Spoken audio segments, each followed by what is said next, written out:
తత్సవితుర్వరేణ్యం భర్గో దేవస్య ధీమహి ధియో యో నః ప్రచోదయాత్. ఓం శాంతి శాంతి శాంతి. ఓం పరమపిత పరమాత్మ. ఓముకు వందనాలు. ఋషులకు, మహర్షులకు, మునులకు, యోగులకు, గురువులకు, ఆచార్యులకు, అధ్యాపకులకు, పెద్దలకు, మాతాపితలకు, శ్రేయోభిలాషులకు, మిత్రులకు అందరికీ వందనాలు. సర్వేభ్యో నమో నమః. ఓం అథ చాణక్యనీతి దర్పణః శోధ పూర్ణ సంస్కరణ. భాష్యకార పరమహంస స్వామి జగదీశ్వరానంద సరస్వతి గారు రాజనీతి సముచ్చయం అనే పుస్తకానికి భాష్యం రాయడం జరిగింది. అది దాంట్లో మనం 11 అధ్యాయాలు పూర్తి చేసుకున్నాం. ఇప్పుడు 12వ అధ్యాయం.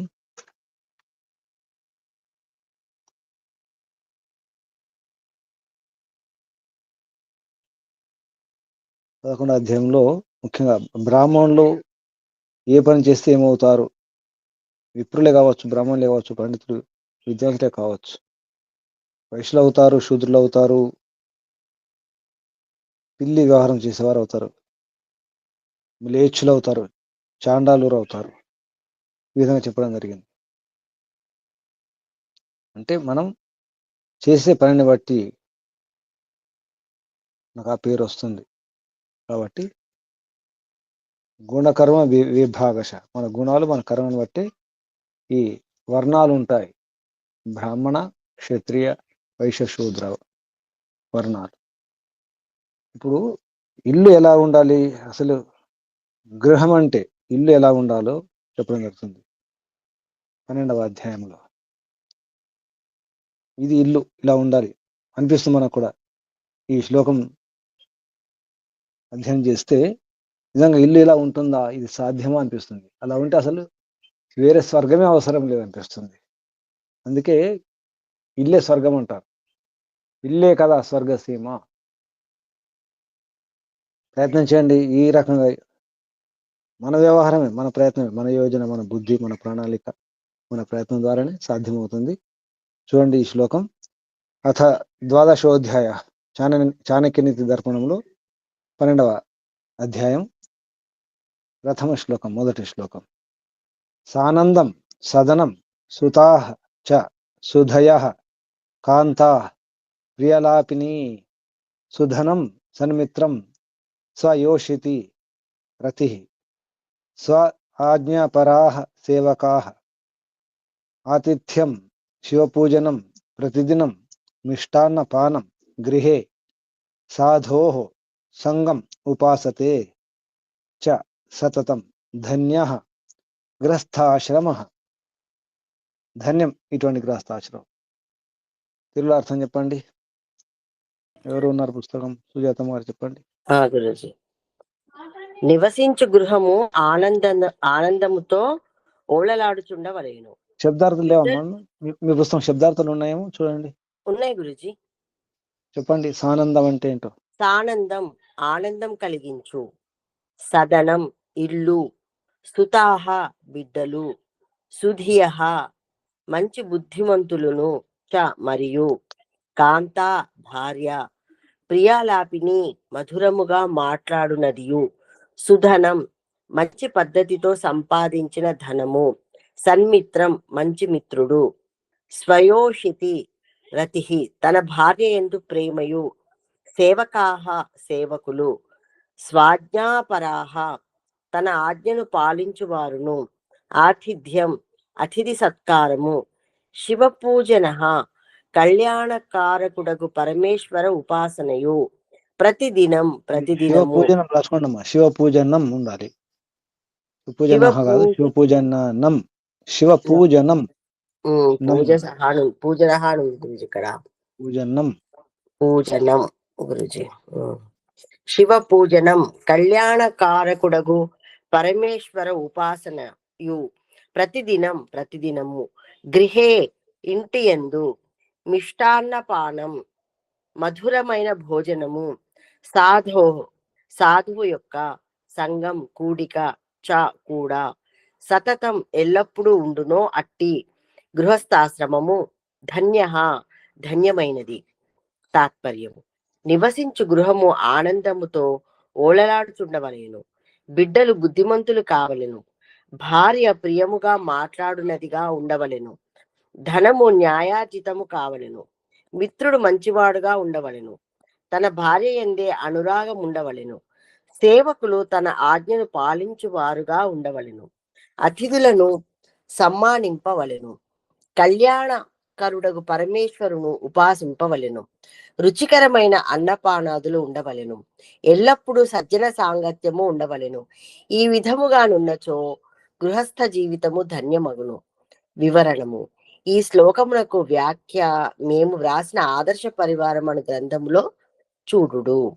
గురుజీ, మీరు జగదీశ్వరానంద సరస్వతి గారు ఆదర్శ పరివారం అనే పుస్తకం రాయడం జరిగింది. అందులో చాలా బాగా రాశారు. పరివారం ఎలా ఉండాలని, భార్యాభర్తలు ఎలా ఉండాలి, సమస్యలు వస్తే ఏం చేసుకోవాలి, ఎలా పరిష్కారం చేసుకోవాలి, చాలా విషయాలు రాశారు. ఇలా ఉండాలనిపిస్తుందా లేదా? ఇల్లు ఎంత హాయిగా ఉంది, ఎంత బాగుంది ఇల్లు. ఆనందం సదనం సుతా సుధయ కాంత ప్రియలాపిని సుధనం. సదనం సుధనం ఉండాలి. సుధనం సన్మిత్రం సాయోషితిరతి సేవక స ఆజ్ఞాపర ఆతిథ్యం శివపూజనం ప్రతిదినం మిష్టాన్నపానం సతతం సాధో సంగం ఉపాసతే. అటువంటి గృహస్థాశ్రమం ధన్యం ధన్యం ధన్య గృహస్థాశ్రమ. కొన్ని ఉన్నాయి కదా మన ఇళ్లలో కదా, సంతోషించాలి. చాలా మంది ఇళ్ళలో ఇటువంటి ఉండవు. ఎన్నో ఉన్నాయి మన ఇళ్లలో, ఎన్నో ఉన్నాయి. కొన్ని లేకపోవచ్చు. కొంచెం ప్రయత్నం చేస్తే ఆరుల ఇల్లు గృహాలు స్వర్గసీమలే మరి కదా. ఇందులో ఏమిలో ప్రయత్నం చేయండి, లేనిది ఏమిటి ఇందులో. సేవకులు మన ఆజ్ఞ పాటిస్తున్నారా చూసుకోండి. సేవకులు మంచి మిత్రులు ఉన్నారా, సుధనం ఉందా, నిజాయితీగా సంపాదించిన ధనం సుధనం, ప్రియలాపిని భార్య, అలాగే ప్రియాలాపిన భర్త. ఆలాపం అంటే మధురంగా మాట్లాడడం. భార్య భర్తలు మధురంగా మాట్లాడుకోవాలి.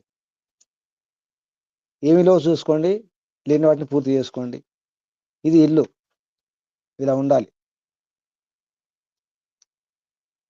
బయట గమనించండి, చుట్టూ ఇరుగు పొరుగు వారిని గమనించండి, ఎలా ఉంటున్నాయో, ఏముంటాయో. ఉంటున్నాయా బయట? కష్టమే, ఊహించడం కష్టమే. ఇది సాధ్యమా అనిపిస్తుంది, మనకు మాత్రం సాధ్యమే కదా. బయట ఉండే గురించి ఆర్యుల ఇళ్లలో ఉండొచ్చు, కానీ అనార్యుల ఇళ్లలో ఉండవు. చాలా కష్టం, అసలు ఊహ కూడా అందదు.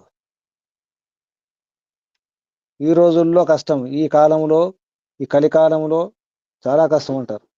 కష్టమే కాదు, ప్రయత్నం చేస్తే, ఇష్టం ఉంటే ఏది కష్టం కాదు. లేనిదేమిటో చూసుకోండి. ఇందులో మంచి మిత్రులు ఒకరిద్దరైనా పర్వాలేదు, మంచి మిత్రులు ఉంచుకునే ప్రయత్నం చేయాలి. కుమిత్రులు ఉండకూడదు, నటించే మిత్రులు ఉండకూడదు. శివ పూజనం ఉందా? ఏమిటి చాణకుడు శైవుడా? శివ పూజనం అన్నా, వైష్ణవ పూజనం అంటే మరి శివ పూజ అంటే దేవుని పూజ అని అర్థం వస్తుంది గురుజీ, అంతే కదా. వైదిక శివుడు అని అర్థం కదా. ఎందుకు శివ పూజనం అన్నారు ఎవరు చెప్పండి? అక్కడ వైష్ణవ ఇచ్చింది పూజనం కదా అనొచ్చు. గురూజీ, శివుడు అంటే కళ్యాణకారుడు అని తెలుసు కదా గురు మనకు. ఎలా తెలుసు, ఎక్కడ తెలుసమ్మా?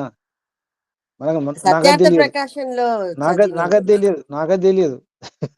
శివుడు అంటే కళ్యాణకారి అని మనకు తెలుసు, మీరు మనకు తెలుసు అంటున్నారు కదా, నాకే తెలియదు. గురూజీ సత్యార్థ ప్రకాశంలో చదివాను గురూజీ నేను. అదేమ్మా, శివ అంటే ఎందుకు శివ పూజ అన్నారు మాటి మాటికి? అప్పుడు లేదు అదో కదా శివ స్వామి సత్యార్థ ప్రకాశం, సత్యప్రకాశం లేదు కదా చాణక్యుడి అప్పుడు టైంలో. లేదు. మరి అవునవును. అంటే చాణక్యుడు శైవుడు అన్నమాట, శివారాధకుడు ప- కదా. కళ్యాణకారకుడకు పరమేశ్వర ఉపాసన అన్నారు గురూజీ. పాణిని మహర్షి అయితే అమ్మా, ఈ పాతవారే కదా. కళ్యాణక పరమేశ్వరన్ అన్నది ఈ అర్థం రాసుకున్నారమ్మా. దీనికి అర్థం రాసింది ఎవరు? వీరు జగదీశ్వరానంద సరస్వతి. సరస్వతి గారు రాశారు. అది ఆ, చాణక్యుడు అంటే రాయలేదు ఇప్పుడు కదా. పాణిని మహర్షి అయితే వ్యాకరణం అయితే ఎప్పటిదో కదా గురూజీ, చాణక్యుడి కంటే ముందుదే కదా. కావచ్చమ్మా, కానీ శివ అప్పుడు అంటే విష్ణు పదం లేదా చాణక్యుడి టైంలో? శివపదం ఉందా? విష్ణు పూజకి అర్థం వేరే కదా గురూజీ, వ్యాపకత్వం కదా విష్ణు అంటే. శివ పూజ ఎందుకు రాయాలి? మీరు గమనిస్తే మహర్షి దయా సరస్వతి గారు కూడా చివరిలో ఓం నమ శంభవాయచ మయోభవాయచ నమ శంకరాయచ మహేశ్వరాయచ నమ శివాయ శివతరాయచ. మహర్షి దయా సరస్వతి గారు కూడా శైవుడు అన్నమాట. శైవం ఏంటి గురూజీ? మనకు పరమేశ్వరుడు ఒక్కడే, మనకు శైవుడు ఏంటి? గమనించండి, మీరు పరీక్ష పెడుతుండు గురూజీ. సంధ్య మంత్రాలు వచ్చా మీకు అసలు? చివరిలో ఏం చెప్తారు? శంకరాయచ మహేశ్వర శివాయ శివతరాయచ. అయిపోయిందా? అది కూడా కళ్యాణకారుడే కదా, మోక్ష ప్రదాత కళ్యాణకారుడు, కళ్యాణకారుడు అమ్మా. ఇప్పుడు మీరు గమనించండి, ఇప్పుడు వాళ్ళ ఇంట్లో మహర్షి దయానంద సరస్వతి గారి ఇంట్లో వాళ్ళ నాన్నగారు ఏ పూజ చేయమన్నారు? లింగ పూజ అన్నారు, విష్ణు పూజ అన్నారు, శివ పూజ అన్నారు. అందుకే మహర్షి ఏం చేశారు? చివరికి శివుని పట్టుకున్నారు. ఏం కాదు గురూజీ, ఇప్పుడు మమ్మల్ని సందిగ్ధలో పెట్టకండి. మేం చెప్పినా మేము సందిగ్ధలకు పోము, మేము ఒక్క గట్టిగానే ఉన్నాం, మేమైతే మారం. ఎక్కడ గట్టిగా ఉన్నారమ్మా? గట్టిగా ఉంటే అసలు ఈ సమస్యలు రావు కదా. గట్టిగా ఎక్కడ ఉన్నారని చెప్పండి. మేము గట్టిగా ఉన్నామని గట్టిగా చెప్పండి. పద్మావతం గారు, గట్టిగా ఉన్నామని గట్టిగా చెప్పండి. ఎట్లా దేంట్లో అంటే భగవంతుడు ఒక్కడే ఏకాంశ ఇప్పుడు ఆ బహుదా వదంతి అనే దాంట్లో మాత్రం గట్టిగా ఉన్నామని గట్టిగా చెప్పండి. ఎంతమంది చెప్తారు? ఎవరైనా చెప్తారు చూద్దాం. గట్టిగా ఉన్నాను అని గట్టిగా చెప్పండి. గట్టిగా చెప్పాలి. చెప్పండి, నేను గట్టిగా ఉన్నానని గట్టిగా చెప్పండి. ఇప్పుడు మీరే మునిశేఖర్ గారు, మునిశేఖర్ గారు, గురువు గారు గట్టుకుంటే మేము గట్టుకుంటాం గురుజీ. నాకు ముడేకండి. మరి మీరు 5 నుంచి 5 దించేస్తాను మమ్మల్ని. అది కాదు. సరే, నేను ఎలా ఉంటే మీరు అలా ఉంటారా? ఆ మాట ఇవ్వండి. ఉండట్లేవు అప్పలనాయుడు గారు, నేను ఎలా ఉంటే అలా ఉండండి. నేను ఎలా నడుస్తారా నడవండి. నేను ఏం చేస్తా చేయండి. అప్పుడు నేను గట్టుకుంటే మీరు గట్టుకుంటారు కదా. మరి అలాగే గురూజీ, అలాగే నేను గట్టుకుంటే మీరు గట్టుకుంటారు కదా, అంతే కదా. అంటే నా వెనుక వస్తున్నారు అనమాట, నన్ను అనుసరిస్తున్నారు కదా. నేను ఏ మార్గంలో వెళ్తున్నాను, ఏ స్టెప్పుల్లో వెళ్తున్నాను, ఏ క్రమంలో, ఆ క్రమంలో వస్తారా? సిద్ధంగా ఉన్నారా? అంటే ఇప్పుడు మీరు శివుడు అనేసరికి మళ్ళీ ఆ క్రమంలో రాలేమండి. కొద్దిగా మాకు ఎందుకు రాలేరు? మీరు గమనించండి. మహర్షి ఇప్పుడు ఆ శివుని గురించి తెలుసుకోవడానికి కదా, నిజమైన శివుణ్ణి తెలుసుకుంటానని చెప్పి ఇంటి నుంచి బయటకు వచ్చారా లేదా? ముందు అన్న ప్రతిజ్ఞ ఏంటి? నేను నిజమైన శివుణ్ణి తెలుసుకుంటాను బయటకు వచ్చారు, తెలుసుకున్నారు. అందుకే చివరికి ఏమన్నారు? నమ శంభవాయచ మయోభవాయచ శివాయ శివతర శంకరాయ చూడండి, అన్ని శంకర శివ శివతర. అంటే శివ పూజతోటే ఆయనకి స్టార్ట్ అయ్యి అక్కడ ప్రారంభమైంది. కానీ అసలు జిజ్ఞాస శివుడు అసలు ఎవరు శివుడు అనేది అక్కడ ప్రారంభమైంది. కాబట్టి అందుకు పరమేశ్వరుడికి అనేక నామాలను అందులో శివుడు ఒకటి ఉంది. కాబట్టి ఆ చివరిగా నమ శంభవాయ చెప్పారు. మొదటి శివుడితోటే ఆయనకు సందిగ్ధం వచ్చింది. కాబట్టి అదే శివ పదాన్ని చివరిసారిగా అనంతమైన నామాలు శివుడు ఒకటని చెప్పారు. శివుడే దేవాది దేవుడు, ఆది దేవుడు, మహాదేవుడు శివుడు. కాబట్టి అందరూ శివుడినే వేడుకోవాలి కదా. శివుడే గొప్ప విష్ణువు కంటే. అంటే విష్ణువు శివుడు అనేది లేదు గురూజీ, దేవుడు ఒక్కడే. ఎందుకు లేదు? ఇప్పుడు బయట ఏం జరుగుతుంది? చిన్నజీర స్వామీజీ, శంకరాచార్యులు అందరూ ఏం మాట్లాడుతున్నారు ఇప్పుడు? స్వార్థం కోసము ఆ విధంగా వాళ్ళ మాగ్గరించుకుని ఆ విధంగా వాళ్ళకంటే గొప్ప పండితులా మీరు? ఇక్కడ పాండిత్యంతో సంబంధం కాదు గురూజీ. శివుడి గురించి తెలుసుకోవడానికి ఇక్కడ పాండిత్యం అవసరం లేదు గురూజీ. మనకి స్పష్టంగా మనకి దైన చెప్పిండ్రు. ఏంటంటే ఏమన్నారు భగవంతుడు ఒక్కడే. శివ పూజ ఏమన్నారు చివరికి? రోజు సంధ్య మాత్రం శివ పూజనే ఉంటుంది. మేము ఎంత గట్టిగా నిలబడతాం, మేము పరిచి ఆ పెట్టినట్టు భగవంతులో ఉన్న అనేక నామాల్లో అదొక నామం. ఇంతే గురించి. చెప్పండి, మీకు ఎవరైనా చెప్పండి. మహర్షి దయానంద సరస్వతి గారు శైవులు కాబట్టి శివ పూజనే అందరికి. అందుకే సంధ్య మంత్రంలో ఈ మంత్రం తీసుకోవడం జరిగింది. లేకపోతే విష్ణు మంత్రాలు చూసినవారు. విష్ణు మంత్రాలు లేవా? విష్ణు శబ్దాల మంత్రాలు ఉన్నాయి కదా. అవును. ఇప్పుడు అన్ని ప- గురుజీ ఇప్పుడు నమస్సంభవాచ మయోభవాచ అది వేదంలో ఉన్న మంత్రం కదా గురుజీ. అవును, వేదంలో ఉన్న మంత్రం ఆయన చెప్పారు, ఆయన సొంతంగా ఏం చెప్పలేదు కదా. వేదమే ప్రమాణంగా. అది కాదండి. ఇప్పుడు విష్ణు శబ్దంతో ఉన్నటువంటి మంత్రాలు లేవా? ఉన్నాయి కదా, తీసుకోవచ్చు కదా. ఉన్నాయండి. తీసుకోవచ్చు కదా. ఓం ఈశ్వరుడు ఖం బ్రహ్మ, ఓం ఖం బ్రహ్మ అని తీసుకోవచ్చు కదా చివరిలో. అప్పుడు ఈశ్వరుడు యజుర్వేదంలో చివరి మంత్రం, చివరి అధ్యాయం చివరి మంత్రం ఓం ఖం బ్రహ్మ. చివరి శబ్దాలు అది పెట్టేస్తే అయిపోయేది కదా. ఓం ఖం బ్రహ్మ అంటే అయిపోయేది కదా. అవును. మరి గురూజీ పదాలకి అర్థం ముఖ్యం కదా గురూజీ. అదొక అర్థం ముఖ్యంగా అన్నది ఎవరమ్మా? నేను అన్నానా?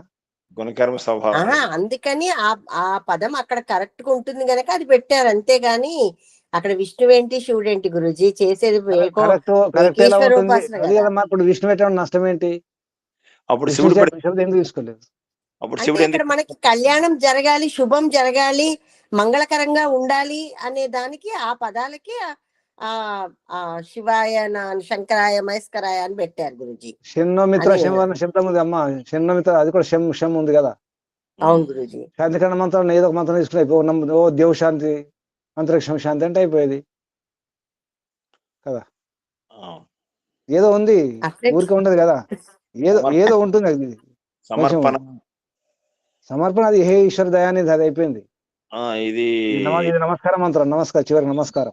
ఇప్పుడు కళ్యాణ స్వరూపానికి శివ ఆ మంగళ ప్రదాతకు మోక్ష ప్రదాతకు నమస్కారం అని. ఏది ఏమైనా శివుడే గొప్ప. చివరి అంతే. మన క్షీణకల మంత్రంలో కూడా ఓ ఏంటి తనమే మన శివ సంకల్పం వస్తుంది. అక్కడ కూడా శివ సంకల్పమే. చూడ విష్ణు సంకల్పం ఏం లేదు. ఇప్పుడు మమ్మల్ని అందరినీ శివ భక్తులుగా చేసేస్తారా గురూజీ? విష్ణు భక్తులను చాలా పక్షపాతం. మేము ఓం పరమేశ్వర భక్తులం. తనమే మన శివ సంకల్పం వస్తుంది, విష్ణు సంకల్పం వస్తుంది ఎందుకన్నా కూడదు? ఇంకెన్నో శబ్దాలు ఉన్నాయి కదా. ఆలోచించండి. సైనికుల వారు కూడా శివభక్తులు అనమాట. శివ పూజనం అన్నారు కదా. శివ పూజనం ప్రతిదినం. మిష్టాన్నపానం చేస్తున్నారా? అన్నపానం మధురమైన స్వాదిష్టమైనటువంటి భోజనం, మధురమైనటువంటి పేయం ఎక్కడ గురూజీ చేస్తున్నారు? గృహకార్యాలు ఎక్కువైపోతున్నాయి గురూజీ, మేమేమో చెయ్యట్లేము అసలే. మిష్టాన్ని ఎక్కడ చేస్తున్నారు? రోజు పాయసం తింటున్నారా? గృహకార్యాలు చెయ్యట్లేము మేము. రోజు మీరు బయట స్వీట్ కొనుక్కొని తింటున్నారా? స్వీట్లు తినట్లేము. మీరే ఎక్కువ స్వీట్లు, ఎందుకంటే గురువు గారులే ఎక్కువ స్వీట్లు తింటారు, అందుకే మీకే ఎక్కువ తెలుస్తాయి. బయట స్వీట్ తినమ్మా. నేను బయట ఈ స్వీట్ కూడా చాలా తగ్గించేసిన. బయట స్వీట్ తిన్నాను. ఏది ఏమైనా ఇల్లు ఇలా ఉండాలి. బాగా గుర్తుంచుకోండి. ఏమి ఉండాలో ఇది రాసి పెట్టుకోండి. సానందం సదనం సుతాహ చ సుధయ కాంతా ప్రియలాపిని సుధనం సన్మిత్రం స్వయోషిత్తి రతి స్వ ఆజ్ఞపరా సేవకా ఆతిథ్యం శివపూజనం ప్రతిదినం మిష్టాన్నపానం గృహే సాధో సంగం ఉపాసతే చ సతతం ధన్య గ్రస్థాశ్రమ. అటువంటి ఇల్లు ధన్యం. మీరు ధన్యులు. సరే, సందేహం ఉన్నారా? సందిగ్ధం ఉన్నారేమన్నా? అటు ఇటు అనిపిస్తుంది ఏమైనా? మహర్షి దయానందుల వారు శైవులు, చాణక్యుల వారు శైవులే కదా. అనిపిస్తుందా లేదా? కొంచెమైనా సందేహం కలుగుతుందా? అనిపించట్లేదు గురూజీ. కొంచెం సందేహం మొదలైంది. కొంచెం కూడా లేదు గురూజీ.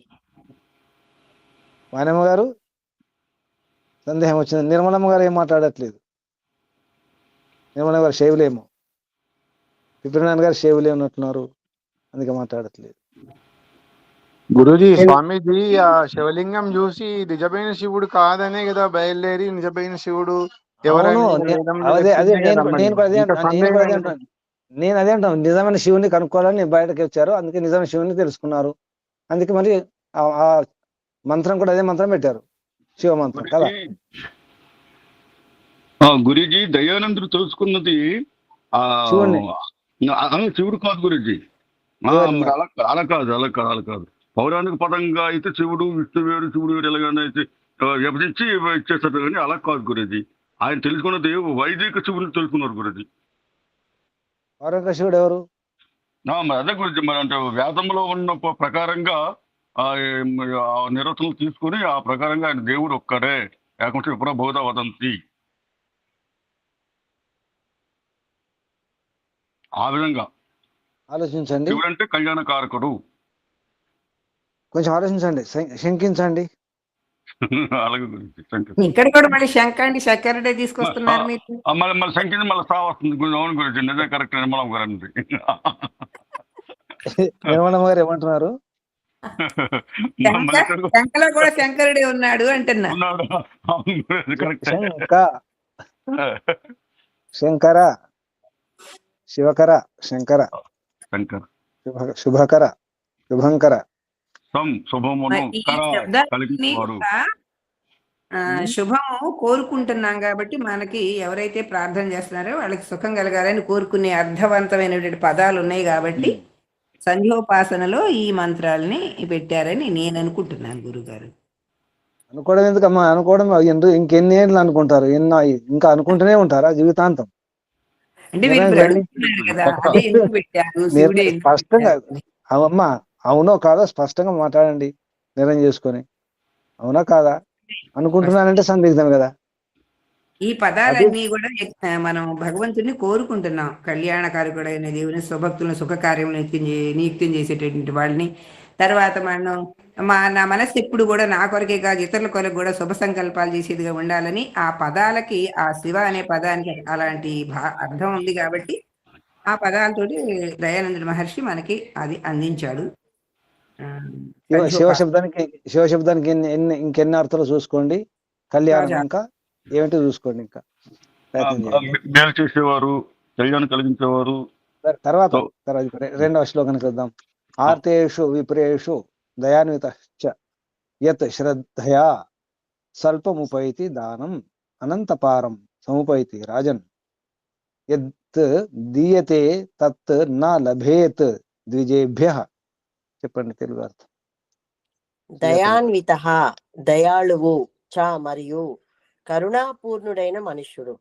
ఆర్తేషు దుఃఖితులైన విప్రేషు బ్రాహ్మణులకు శ్రద్ధయా శ్రద్ధతో స్వల్పం అల్పమైన దానమును ఉపైతి ఇచ్చుచున్నాడో రాజన్ ఓ రాజా ద్విజేభ్యః బ్రాహ్మణులకు యత్ ఎంత దీయతే ఇయ్యబడుచున్నదో తత్ అంత మాత్రమే నా లభతే లభింపదు మరియు పరమాత్ముని దయ వలన అనంతపారం అంతులేనిదై సముపైతి లభించును. తాత్పర్యము: దయగలవారు పీడితులైన బ్రాహ్మణులకు శ్రద్ధతో నిచ్చిన దానము స్వల్పమైనను ఓ రాజా పరమాత్ముని దయ వలన ఇచ్చిన దాతకు అనంత ధనము చేకూరును.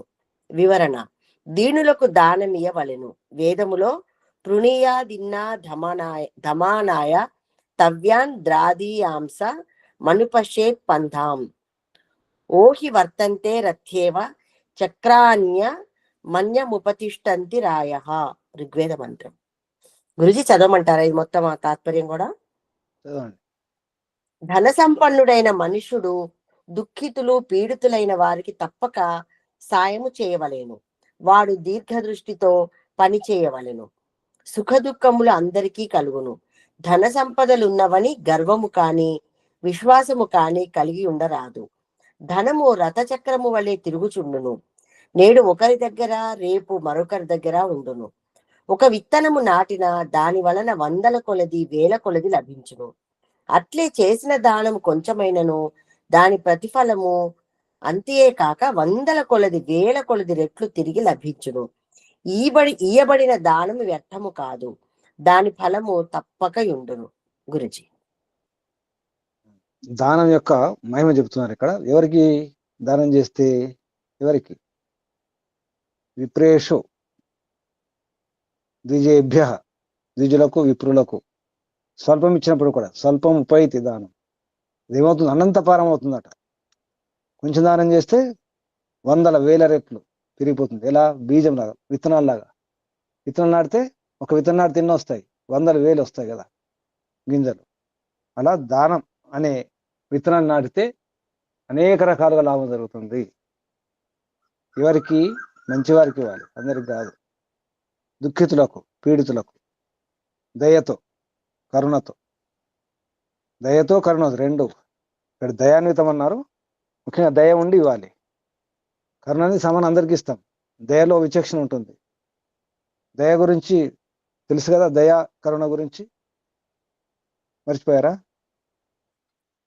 దయకు కరుణకు భేదం. దయలో దండన ఉంటుంది, శిక్ష ఉంటుంది.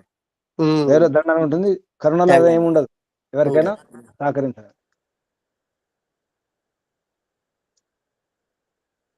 ధనమున్నది అని గర్వపడకూడదు, ధనమున్నదని విశ్వాసం. అంటే ఇక మాకు డబ్బు ఉందని చెప్పేసి అలాగే ఉండకూడదు. డబ్బు ఉండొచ్చు, పోవచ్చు. అది లక్ష్మి అంటేనే చెంచల అన్నారు. ఈరోజు ఒక దగ్గర ఉంటే రేపు ఇంకో చోటు ఉండొచ్చు. ఈరోజు ఆ ధనం మనది కావచ్చు, తర్వాత మనది కాకపోవచ్చు. విశ్వాసంతో ఉండకూడదు, అంటే నమ్మకంతో. డబ్బు ఉంది కదా ఇక కాపాడుతుంది అంటే అనుకోకండి. డబ్బు కావచ్చు, వాహనాలు కావచ్చు, భూములు కావచ్చు, పదవి కావచ్చు, అధికారం కావచ్చు, బలం కావచ్చు, ఏమైనా కావచ్చు, ఏది ఉండదు, పోతాయి. అందుకే గర్వం ఉండకూడదు, రాకూడదు. దూరదృష్టి ఉండాలి, దీర్ఘదృష్టి, దూరంగా ఆలోచించాలి. డబ్బు ముఖ్యం కాదు, డబ్బు అవసరం, ధనం అవసరం, సాధనం. ధనం సాధనం అంతవరకే. అది దానం చేస్తేనే దానికి సార్థకం అవుతుంది. సార్థకత ధనాన్ని దానం చేస్తేనే. ధనం అంటే సాధనాలు కూడా, అన్ని కూడా రకరకాల ధనాలు ఉంటాయి. అందులో విద్యాధనం మహాధనం, ప్రధాన ధనం. విద్యాధనం సర్వధనం ప్రధానం. అన్ని ధనాల కంటే సర్వధన ప్రధానం విద్యయే. తర్వాత చూడండి 3వ శ్లోకం. దాక్షిణ్యం స్వజనే. గురూజీ, ఇక్కడ దీర్ఘ దృష్టితో పని చేయవలను అంటే దూరంగా ఆలోచించాలి, దూరంగా ఆలోచించి పనిచేయాలి. మనం దూరంగా ఆలోచించాలి పని చేసేటప్పుడు. నిర్ణయం, ఇక్కడ పని అంటే ఇక్కడ నిర్ణయాలు తీసుకునేటప్పుడు, మనం వ్యవహారం చేసినప్పుడు దూరంగా ఆలోచించాలి. కేవలం పని కాదు. ఇల్లు కట్టినా ఏదైనా, ఏ పని అయినా కానీ, ఏ నిర్ణయం అయినా కానీ దూరంగా ఆలోచించాలి, లోతుగా ఆలోచించాలి. దూరం అంటే సూక్ష్మ బుద్ధి గురించి, అది సూక్ష్మంగా ఆలోచించడం. ఇప్పుడు ఈరోజు ఉంటే చాలని అనుకోకూడదు. తర్వాత రేపు, ఎల్లుండి, సంవత్సరాల తర్వాత, 10 సంవత్సరాల తర్వాత ఎలా ఉంటుంది అన్ని దూరంగా ఆలోచించాలి. దీర్ఘంగా, దూరదృష్టి ఉండాలి. నిర్ణయాలు తీసుకునేటప్పుడు మన లక్ష్యం నిజానికి, మన లక్ష్యం మోక్షం కదా. మన అంత దూరం నిజానికి ఎంత దూరము? మోక్షం. మోక్షం ఎంత? ఎన్ని సంవత్సరాలు? ముక్తికాలం, పరాంతకాలం. 31 10 40 10 సున్నాలు, 31 నీలములు, 10 కర్వములు, 40 అర్బుదములు. సుదీర్ఘమైనది. చాలా దీర్ఘకాలం. అంటే దాన్ని అనంతకాలం కూడా అన్నారు. దాన్నే అనంత చెప్పడం కష్టమని. అంటే ఎన్నో యుగాలు గడిచిపోతాయి, ఎన్నో చతుర్యుగాలు గడిచిపోతాయి, అంతకాలం. అంటే మన లక్ష్యం అంత దూరం ఉంది కాబట్టి దూరంగా ఆలోచించాలి. అంటే మోక్షం వరకు ఆలోచించాలన్నమాట. మోక్షం పొందితే మోక్షం ఊరికే రాదు కదా. అంటే మనలో ఉన్నటువంటి ఏదైతే కుసంస్కారాలు ఉన్నాయో, కుసంస్కారాలను బాగా అర్థం చేసుకుని దూరం చేసుకోవాలి. చాలా సూక్ష్మంగా లోతుల్లో ఉంటాయి, ఎక్కడో ఉంటాయి. ఈ పొరపాటు లేదు, ఈ దోషం నాలో లేదనిపిస్తుంది, కానీ ఉంటాయి, చాలా ఉంటాయి. కామక్రోధ లోభ మోహాలు, ఈర్ష్య ద్వేషాలు, విషాదాలు, ఈ తమోగుణం, రజోగుణం, వాటికి సంబంధించినటువంటి. అంతేకాదు సత్వగుణం యొక్క ప్రభావం, అది పెద్ద బంధనం. అదే సత్వగుణంతో రాగం ఏర్పడుతుంది. అంటే సుఖం అనిపిస్తే రాగం ఏర్పడుతుంది. సుఖానుషయి రాగ. కాబట్టి రాగం మంచిది కాదు, సత్వగుణం కూడా మంచిది కాదు. చివరికి అన్ని దూరం చేసుకోవాలి, ఉపయోగించుకోవాలి. దాన్ని ఉపయోగించుకోవాలి. సత్వగుణాన్ని, రజోగుణాన్ని, తమగుణాన్ని అన్నింటిని ఉపయోగించుకోవాలి. దినాన్ని ఉపయోగించుకోవాలి, రాత్రిని ఉపయోగించుకోవాలి. ఈ కామక్రోధ లోభ మోహాన్ని కూడా ఉపయోగించుకోవాలి. కుకామ, కుక్రోధ, కులోభం ఇవి ఉండకూడదు. కుకామ కాదు, సుకామ ఉండాలి, సుక్రోధ ఉండాలి, సులోభం ఉండాలి, అన్ని సూలు ఉండాలి, కూలు కాదు. అన్ని ఉంటాయి, కామక్రోధ లోభ మోహాలు, ఈర్ష్య ద్వేషాలు అన్నీ ఉంటాయి. కానీ వాటిని సూ చేయాలి. సుసంస్కారాలు, కుసంస్కారాలు కాదు. సంస్కారాలు కూడా రెండు ఉంటాయి, 2 రకాలు ఉంటాయి. బుద్ధి కూడా కుబుద్ధి, సుబుద్ధి ఉంటుంది. అలా ప్రయత్నం చేయండి. సాధన ముఖ్యము. బాగా పట్టుకోండి, తప్పులు ఒప్పుకోండి, దోషాలు ఒప్పుకోండి, పట్టుకోండి, దూరం చేసుకోండి, శుద్ధి చేసుకోండి. సాధన అవసరం. మనిషిగా పుట్టినందుకు సాధన అవసరం. 3వ శ్లోకం చూడండి. దాక్షిణ్యం స్వజనే దయా పరజనే శాఠ్యం దయా సదా దుర్జనే ప్రీతి సాధుజనే స్మయ ఖలజనే విద్వజ్జనే చ ఆర్జవం శౌర్యం శత్రుజనే క్షమా గురుజనే నారీజనే ధృష్టత ఇత్థం ఏ పురుషాః కళాసు కుశలాః తేషు ఏవ లోకస్థితి. స్వజనే తనవారి యందు దాక్షిణ్యం, సజ్జనత, నమ్రతయు, పరజనే ఇతరులపై దయా దయయు, దుర్జనే చెడ్డవాణి యందు సదా ఎల్లప్పుడు శాఠ్యం దుష్టత్వము, సాధుజనే మంచివారి యందు ప్రీతి ప్రేమయు, ఖలజనే దుష్టుల యందు స్మయ చిరునవ్వు చ మరియు విద్వజ్జనే విద్వాంసుల యందు ఆర్జవం రుజుత్వము సరళత, శత్రుజనే శత్రువుల యందు శౌర్యం శౌర్య పరాక్రమములు, గురుజనే తల్లిదండ్రులు ఆచార్యులు మొదలగు పెద్దల ఎడ క్షమా సహనశీలత, నారీజనే స్త్రీల ఎడ దృష్టత విశ్వాసము, ఇత్తం ఈ విధముగా ఏ ఏ పురుషాః పురుషులు కళాసు పైన చెప్పిన విషయములలో కుశలాః నేర్పరులో తేష్వేవ అట్టివారి పైననే లోకస్థితి ప్రపంచ స్థితి ఉండును. తాత్పర్యము: తన బంధు బాంధవులతో మంచిగా నమ్రతగా మెలుగుట, ఇతరులపై దయచూపుట, దుర్జనుల విషయంలో దౌష్ట్యము, సాధు జనుల ఎడ ప్రేమ, దుష్టులపై అధికారము బలము చూపుట, విద్వాంసులతో సరళముగా ప్రవర్తించుట, శత్రువుల విషయంలో శౌర్యము చూపుట, తల్లిదండ్రులు పెద్దలు గురువులు మొదలగు వారి సంబంధములో సహనము కలిగి ఉండుట, స్త్రీల ఎడ విశ్వాసము, ఈ విధముగా కలిగి ఉన్నచో వారిని నేర్పరులు కుశలురు అందురు. అట్టివారిపైనే లోకస్థితి ఆధారపడి ఉన్నది. వివరణము: వేదములో పృథివిని ధరించు వాణిని గూర్చి ఇట్లున్నది: సత్యం బృహద్రుతముగ్రం దీక్షా తపో బ్రహ్మయజ్ఞ పృథివీం ధారయంతి సానో భూతస్య భవ్యస్య పత్నిరు లోకం పృథివీ నః కృణోతు. అథర్వ వేదం. సత్యము, మహత్వ ఆకాంక్ష, న్యాయముతో కూడిన వ్యవహారము, క్షాత్రశక్తి, దీక్ష, తపస్సు, ఆత్మజ్ఞానము, అభివృద్ధి ప్రయత్నము, విద్వాంసుల సత్కారము అను 8 గుణములు పృథివిని ధరించుచున్నవి. భూత భవిష్యత్ కాలములలో మనల రక్షించు భూమాత మనకు విస్తృతమైన ప్రకాశమును స్థానమును కలిగించును గాక. ఈ 8 గుణములలో ఋతము అనగా న్యాయయుక్త వ్యవహారము. చాణక్యుడు వ్రాసిన శ్లోకమంతయు వేదమంత్రంలోని ఒక పాదమునకు మాత్రమే వ్యాఖ్య ఉన్నది.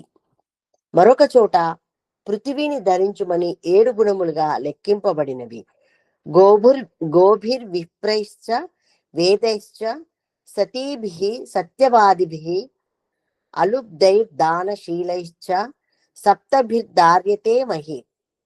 గోవులు, త్యాగులు, తపస్సులునైన బ్రాహ్మణులు, వేదములు అంటే స్వరయుక్త వేద శిక్షణ, పతివ్రతలకు స్త్రీలు, సత్యవాదులు, లోపగుణము లేనివారు, దానశీలురు అను ఈ 7గురిపై పృథివీ స్థిరపడి ఉన్నది. నమస్తే గురుజీ.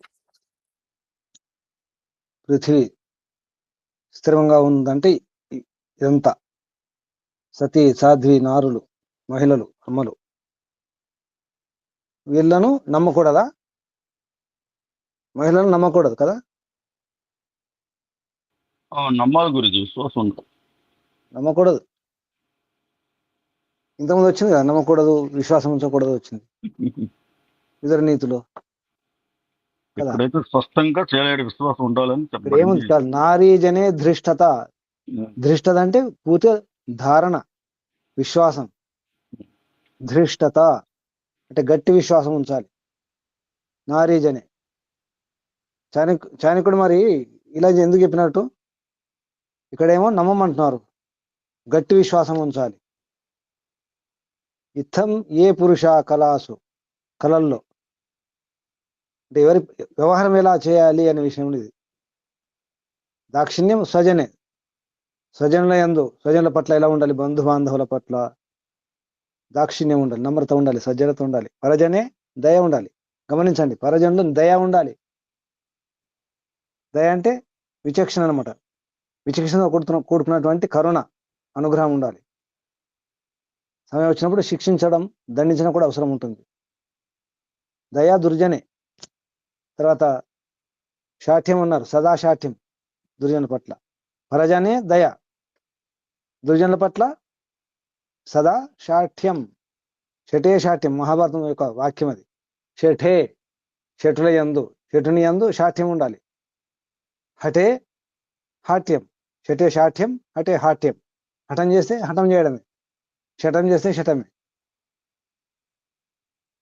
సాధుజనే ప్రీతి, ఖలజనే స్మయ అన్నారు.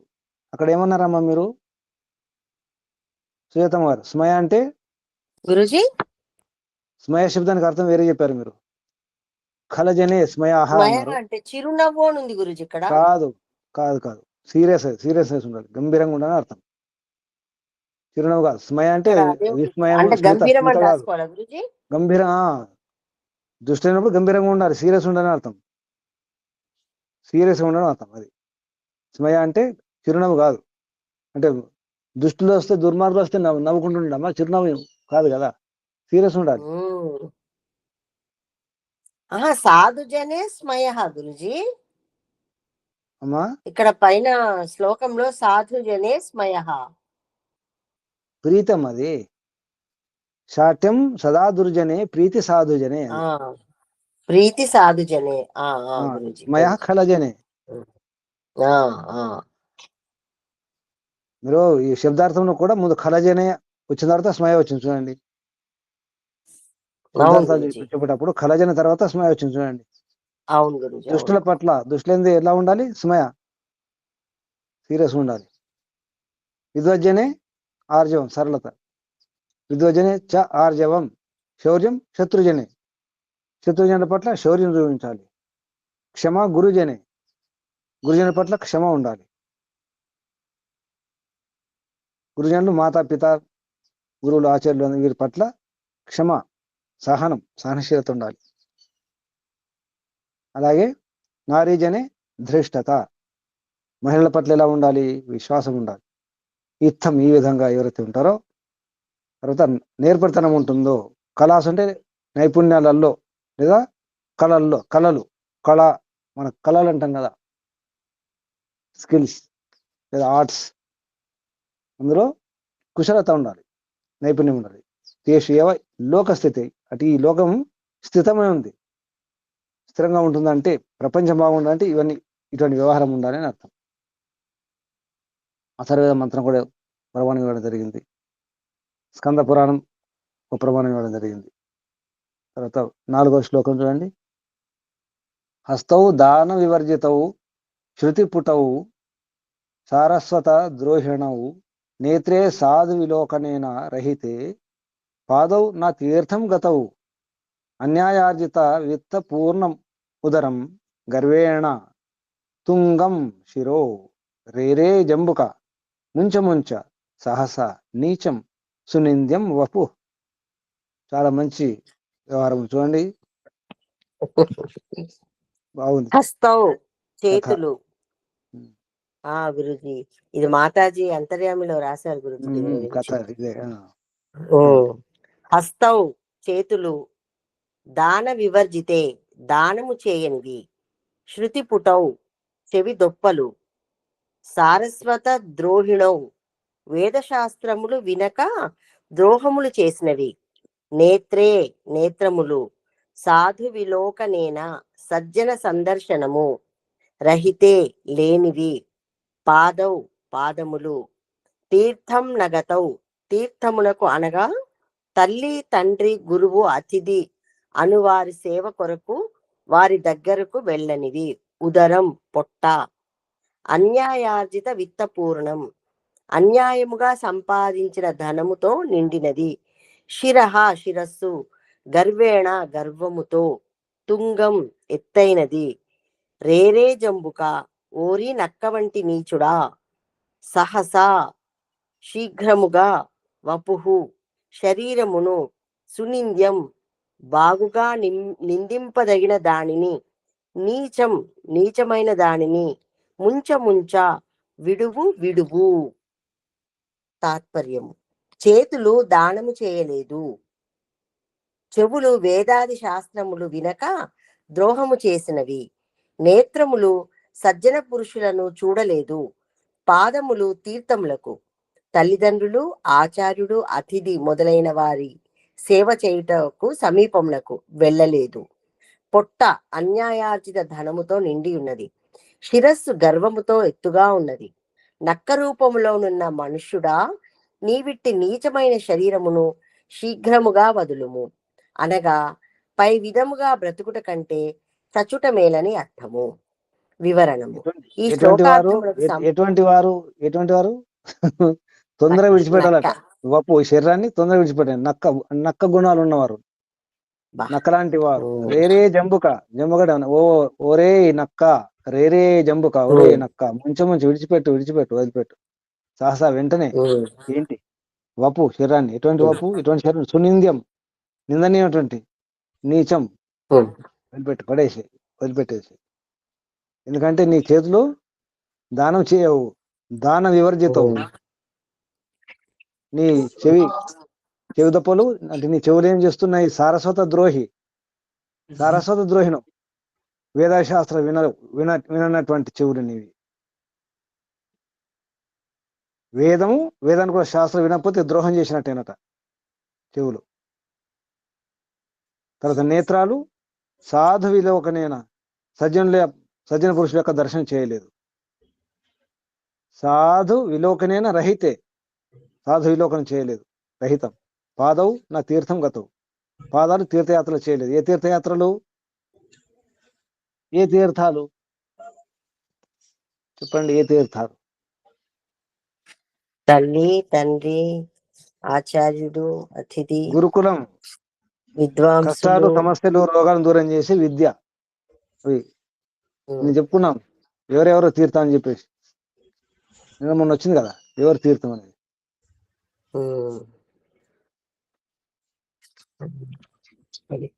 ఇక్కడ వచ్చింది, ఇంతకుముందు వచ్చింది తీర్థం అంటే ఏంటో.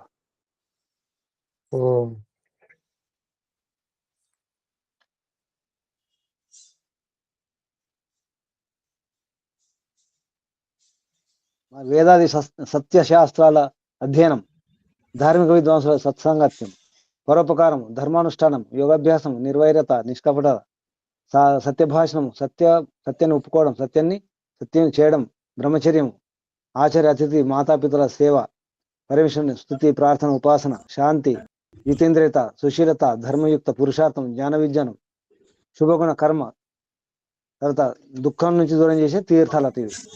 ఇది తీర్థాలు. ఇవి చేయలేదు కాళ్ళు. మన చేతులు, మన కాళ్ళు, మన చెవులు, మన కళ్ళు ఇటువంటి పనులు చేయలేదు. పాదమున్న తీర్థం గతవు. అన్యాయార్జిత విత్తపూర్ణముదరం. ఈ పొట్ట అన్యాయార్జితం. గర్వేన తుంగం శిర. గర్వంతో, తుంగం అంటే నిలబడినటువంటి, తుంగ లేచినటువంటి శిరస్సు ఉంది, గర్వం అన్నమాట. అటువంటి అప్పుడు ఈ శిరం ఎందుకు? రే నక్క లాంటి వాడా, నీ శరీర నిందనీయము. విడిచిపెట్టేసి తొందరగా. ముంచ వదిలిపెట్టు. కథ చెప్పండి అమ్మా. కథ ఉందా మీ దాంట్లో? ఉంది గురుజీ. చెప్పండి. వివరణము. ఈ శ్లోకార్థములకు సంబంధించిన కథ కలదు. ఒక మనుష్య శవము అడవిలో పడి ఉన్నది. దానిని తినుటకు ఒక నక్క సమీపించి ముందుగా ఆ శవము చేతులు తినదలిచి చేతులను సమీపింపగా ఎవరో ఈ క్రింది విధముగా చెప్పెను. ఓ నక్క, ఈతని చేతులెన్నడూను దానము చేసి ఎరుగవు, కావున తినదగవనెను. అప్పుడు ఆ నక్క చేతులు వదిలి చెవులను తినబోవగా ఈ చెవులు ఏనాడును వేదాది శాస్త్రములు వినలేదు, కావున ముట్ట తగనివని వినబడెను. అప్పుడు నక్క నేత్రముల తినబోవా, ఈ నేత్రములెన్నడూ సాధువుల దర్శనము చేసినవి కావు, కావున తినరాదని వినినట్లయ్యను. అప్పుడు నక్క కాళ్ళు తినదలిచి సమీపింప, ఆ కాళ్ళు ఏనాడు తీర్థములకు వెళ్ళి ఎరుగవు, కావున తినుటకు యోగ్యములు కావని వినబడెను. అంతటి నక్క తన పొట్ట నిండా ఆ శవము యొక్క పొట్టను చీల్చి తినదలంప, ఈ పొట్ట అన్యాయార్జితముగా పెరిగినది, కావున భక్షింపతగదని వినబడెను. అప్పుడు నక్క శిరస్సుని తినదలంపగా, ఆ వ్యక్తి ఈ శిరస్సు గర్వముతో మిట్టిపడుచున్నది, కావున తినయోగ్యము కాదనుచు, ఓ నక్క, ఈ అత్యంత నీచమగు శరీరమును తినునట్టి ప్రయత్నమును శీఘ్రముగా విడుమనెను. నక్క తినడానికి కూడా ఆ శవం పనికి రాలేదు. నక్క కడుపు కూడా నింపలేకపోయింది. అంతర్యంలో ఉంది. అంతర్యంలో ఉంది. ఏమి తినాలి ఇప్పుడు నక్క? ఏం తినాలి? ఏం తినడానికి యోగ్యం అది లేదు, తినడానికి అనుకూలం కాదు ఆ శవం. అంతే, నక్క తినడానికి కూడా పనికి రాకుండా ఉంది ఆ శవం. అయితే మన చేతులతో ఏం చేయాలి? దానం చేయాలి. ఇక్కడ విషయానికి వస్తే హస్తం 2 చేతులతో దానం చేయాలి. దాన వివర్జితవు కాదు, దానం చేయాలి చేతులతో. చెవులతో ఏం చేయాలి? సారస్వత అంటే వేదానుకూల శాస్త్రాలను వినాలి, శ్రవణం చేయాలి. నేత్రాలతో సాధు దర్శనం చేసుకోవాలి. పాదాలతో తీర్థం తరింప చేయడానికి ప్రయత్నం చేయాలి. గురుకులాలు కానీ, వేద విద్వాంసుల సన్నిధి కానీ అటువంటి. తర్వాత అన్యాయార్జితం ఉండకూడదు. అన్యాయార్జితంతో సంపాదించిన దానిటువంటి ఆహారం పొట్ట నింపుకోకూడదు. మన శిరస్సు గర్వంతో పైకి లేచి ఉండకూడదు. వినయం, విధేయత అవసరం. ఇది ఈ శ్లోకం నుంచి మనం తీసుకునే భావం. తర్వాత 5వ శ్లోకం చూద్దాం. నా ఉలోక అపి అవలోకతే యది దివా సూర్యస్య, ఎక్కడుంది పైన, పత్రం నైవ యదా కరీర విటపే దోష వసంతస్య కిం, పత్రం న ఏవ సదా కరీర విటపే దోష వసంతస్య కిం, నా ఉలోక అపి అవలోకతే యది దివా సూర్యస్య కిం దూషణం, వర్షా న ఏవ పతంతి చాతకముఖే మేఘస్య కిం దూషణం, యత్ పూర్వం విధినా లలాట లిఖితం తత్ మార్జితుం కః క్షమః, తన్మార్జితుం కః క్షమః. చెప్పండి అమ్మా. యదా ఎప్పుడు, కరీర విటపే ఇసుక పర్రలో నుండు పొద చెట్టునందు, పత్రం ఆకులు, నైవ మొలవకున్నచో, వసంతస్య కిం వసంత ఋతువు దోషమా, ఉలూకః అపి గుడ్లగూబ, దివా పగలు, నా అవలోక్యతే యది చూడకున్నచో, సూర్యస్య సూర్యునకు, దూషణం కిం దూషణమా ఏమి, చాతక ముఖే చాతక పక్షి నోటిలో, వర్షజలము, నా పతంతి పడకున్నచో, మేఘస్య మేఘము యొక్క, దూషణం కిం దోషమా ఏమి, యత్ ఏది, పూర్వం మొదట, విధిన బ్రహ్మచేత, లలాట లిఖితం నుదుటి యందు వ్రాయబడినదో, తత్ దానిని, మార్జితుం తుడుచుటకు, కహ ఎవడు, క్షమః సమర్థుడు. తాత్పర్యం: ఇసుక ప్రదేశంలో నుండెడు ఒక పొదకు ఆకులు, ఇసుక కాదు, ఎడారి. అది ఎడారి అని రాసుకోవాలి గురుజీ, ఇక్కడ ఇసుక కాదు, ఎడారి. ఇది ఖరీర అని చెప్పేసి ఈ జమ్మి చెట్లు లాంటివి ఉంటాయి. ఖరీర రాజస్థాన్ లో చాలా ఉంటాయి. దాని కాయలు పచ్చడి పెట్టుకుంటారు, నీలో పచ్చడి. అన్ని ముందు ఉంటాయి. తుమ్మ చెట్లు కాదు, తుమ్మ చెట్లు లాగా ఉంటాయి, జమ్మి చెట్లు లాగా ఉంటాయి. రాజస్థాన్ ఎడారిలో చాలా ఉంటాయి. ఎడారిలో కానీ బయట మామూలుగా మనం పోతుంటే కూడా కనిపిస్తాయి ఈ ఖరీర చెట్లు. దీన్ని వర్షేష్టి కొరకు బాగా వాడతారు. వర్షేష్టికి మంచి సమిధ ఇది ఖరీర. ఈ కట్టెలు కాలిస్తే వర్షాలు వస్తాయి. రాజస్థాన్ లో అన్ని కుప్ప వేసేసి ఇప్పుడు హోలీకి ఎక్కువ కాలుస్తారు వాళ్ళు, హోలీ రోజు. ఆహా. ఉమ్. వర్షం రావడానికి మంచి సమిధలు ఇవి. కరీరా ఇది తిన్నాను. కరీరా. ఈ కాయల కూర కూడా తిన్నాను నేను. జమ్మి అనుకోండి ఒక రకంగా. ఉమ్. ఇసుక కాదు అది. ఇసుక అంటే ఎడారి అని రాసుకోవాలి. ఎడారంటే ఇసుకనే కదా. ఉమ్. ఎడారి ప్రదేశములో నుండేడు ఒక పొదకు ఆకులుండవు. జమ్మి ఆకులుండపో బ్రాకెట్ లో జమ్మి అని రాసుకోవచ్చు. జమ్మి జమ్మి లాంటి అని రాసుకోండి. జమ్మి లాంటి. జమ్మి లాంటి. ఆకులుండకపోవుట వసంత ఋతువు యొక్క దోషము కాదు. గుడ్లగూబ పగలు చూడలేదు, వెలుతురుని చూడలేదు. ఆ దోషము సూర్యునిది కాదు. చాతక పక్షి నోటిలో వర్షపు నీరు పడకపోవుట మేఘము యొక్క దోషము కాదు. పరమేశ్వరుడు ఎవరికి ఎట్లు జరగవలేనో ముందే వారి వారి నుదుటి యందు రాయును. దానిని తుడిచి మరొక విధముగా మార్చుటకు ఎవ్వడును సమర్థుడు కాడు. వివరణ వివరణ జరిగినాక చెప్పండి గురుజీ. సరే. పురుషార్థము ద్వారా భాగ్యమును మార్చుటకు అవకాశం ఉన్నదని దయానందుడు స్వమంత వ్యామంతవ్యములో చెప్పెను. పురుషార్థము ప్రారబ్ధము కంటే గొప్పది. ఎవడైనను సంచితమును ప్రారబ్ధముగా మార్చును. ఎవడైనను బాగు చేయదలిచిన బాగు చేయును, చెడగొట్టదలిచిన చెడగొట్టును. అందువలన ప్రారబ్ధము కంటే పురుషార్థము గొప్పది. ప్రయత్నం గొప్పది. పురుషార్థం చేయండి. ఈ బ్రహ్మరాత, నుదుటి రాత ఇవన్నీ మార్చుకోవచ్చు. చేతి వ్రాత కూడా మార్చుకోవచ్చు కదా. హ్యాండ్ రైటింగ్ కూడా మార్చుకోవచ్చు కదమ్మా. అవును గురుజీ. అన్ని రాతలు మార్చుకోవచ్చు పురుషార్థం చేస్తే. చాతక పక్షి ఎప్పుడు ఏ నీరు తాగుతుంది? వర్షం నీరు. వర్షపు నీరు. చాతక పక్షి ఎప్పుడు దీని చకోరం కూడా అంటారు. చకోరం చాతక పక్షి. పపీహ ఇందులో చక్రవాక పక్షి అంటారు కదా గురూజీ. చక్రాక పక్షి వేరు, అది వేరు. చక్రాక దంపతులకు అది దంపతులు విడిపోకుండా ఉంటాయి. చక్రాక పక్షులు విడిపోకుండా ఉంటాయి, జీవితాంతం కలిసి ఉంటాయి. అది దంపతులకు ఉదాహరణ. అది ఎప్పుడు ఏ సమయంలో వర్షం నీరు తాగుతుంది? అది ఆకాశానికి నోరేసి ఏదో ఒకటి ఆకాశం వైపు నోరేసి వస్తుంది. వర్షం కురిస్తే లెక్క, లేకపోతే లేదు.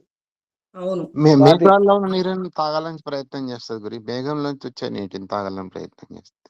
అది కింద భూమి మీద ఉన్న ఏ నీరు తాగదు. ఆ సమయంలో అంటే స్వాతి నక్షత్రం రోజు వర్షం వస్తే ఆ నీరు మాత్రమే తాగుతుంది. అది కూడా స్వాతి నక్షత్రం. ఎంత భయంకరం చూడండి. ఎప్పుడు ముట్టదు మళ్ళీ. అది కూడా దాని స్వాతి నక్షత్రము నోరు తెరిచి వస్తుంది. స్వాతి నక్షత్రం వర్షం వస్తే ఆ చుక్కలు మాత్రం తీసుకుంటుంది. అది చాతక పక్షి, చకోరం. అంత గొప్పది అది. ఒకవేళ పడలేదనుకోండి, దాని నోట్లో పడలేదనుకోండి, తప్పెవరిది? వర్షం లేదు తప్ప. ఎవరు తప్పు? ఇక్కడ ఎవరు దోషం? ఎడారిలో తుమ్మ చెట్లు లాంటివి లేదా జమ్మి చెట్లు లాంటివి ఆకులు ఉండవు. ఆకులు లేకపోతే తప్పెవరిది? వసంతం తప్ప. వసంత ఋతువులో కొత్త ఆకులు వస్తాయి. ప్రతి చెట్టుకు ఆకులు రావట్లేదు. ఇక్కడ కూడా మన ప్రాంతంలో కూడా ప్రతి చెట్టుకు కొత్త ఆకులు రావు. వేపాకులు వచ్చినాయి, ఇప్పుడు మోదుగు వస్తాయి, మామిడి, ఇటువంటి కొన్ని ఉంటాయి. కానీ అన్ని చెట్లకు, కొన్ని చెట్లకు అసలు మొత్తం ఎండిపోతాయి. ఉదాహరణకు అడవి చిన్నగా ఉంటుంది, పెద్ద చెట్టే అడవి చిన్నగా. ఇప్పుడు ఎండాకాలం మొత్తం ఎండిపోతుంది, అసలు ఒక్క ఆకుండా దానికి. కొమ్మలు కూడా ఎండిపోయి ఉంటాయి, ఎన్నో ఎండిపోయి ఉంటాయి. ఇప్పుడు కొత్త చిగురులు ఎక్కడ వస్తున్నాయి? ప్రతి వసంతంలో. తప్పు వసంతం తప్ప, చెట్టు తప్ప. అదే గుడ్లగూబ ఉంది, దినంలో చూడదు. అది తప్పేవారిది? చూడకపోతే సూర్యుని తప్ప. చూడలేదు. సూర్యుని వెలుగు ఉంది, గుడ్లగూబ చూడలేదు దినంలో. తప్పేవారిది? ఇలా ఎవరి తప్పు? చాతపక్షి ఉంది, వర్షం కురుస్తుంది, కానీ దానికి కావాల్సింది స్వాతి నక్షత్రం రోజు. ఆ రోజు కూడా దాని నోట్లో వర్షం పడపోవచ్చు, వాన నీటి బిందువులు రాకపోవచ్చు, పడకపోవచ్చు. తప్పేవారిది? మేఘాన్ని తప్ప. ఎవరు తప్పు? యత్ పూర్వం విధిన లలాట లిఖితం తన్ మాత్రం తన్ మార్జితం కః క్షమ. విధిరాత మార్చడం కష్టమట. లలాట లిఖితం. లలాట లిఖితం తత్ మార్జితం అంటే దాన్ని తుడిపివేయడం. మార్జం అంటే మార్జనం, తీసివేయడం, తుడిచివేయడం.